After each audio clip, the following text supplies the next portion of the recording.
এটা অনেক দিনের খোলা না, যার কারণে গ্রাম কমে গেছে। নতুন মালে আর একটু গ্রাম বেশি পাবেন। আগে আপনাকে একটা বোঝাই দিয়ে পরে আপনি নিজে কাজ করবেন।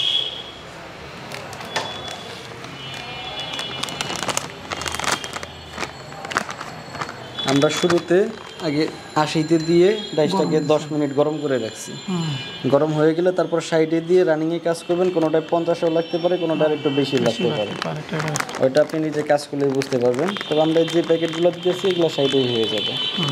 হিট উঠার পরে আমি আগে চেক করে দেখছি হিটটা উঠছে কিনা। যখন 2 দিন কাজ করবেন তখন তো আপনি কতক্ষণ রাখা লাগতেছে এটা আপনি নিজে দেখলেও বুঝতে পারবেন।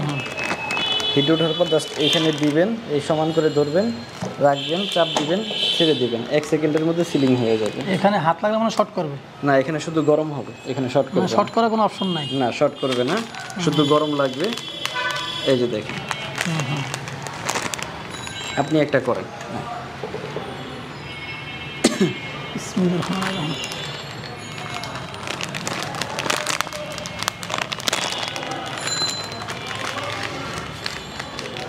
একটু পিছে, আর একটু পিছন দিকে ধরেন, দাঁড়ান, নাহলে তো হাতে লেগে যাবে।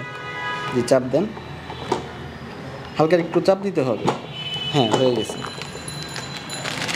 সিলিং হয়েছে, সিলিং হয়েছে। কিন্তু এই যে দেখেন মাথাটা একটু বাইরে রাখছিলেন, যার কারণে এটা খালি আছে, একটু খালি আছে, দেখতে খারাপ লাগতেছে। এটা রাখবেন হচ্ছে এই ডাইস বরাবর, যে ডাইস বরাবর রেখে চাপ দিবেন, সিলিং হয়ে যাবে। আচ্ছা, পাউডারগুলো ধুয়ে দেখছেন? পাউডার তো ধুইলাম ভালোই। আচ্ছা, হাত পরিষ্কার হয়ে গেছে, ময়লা ছিল না?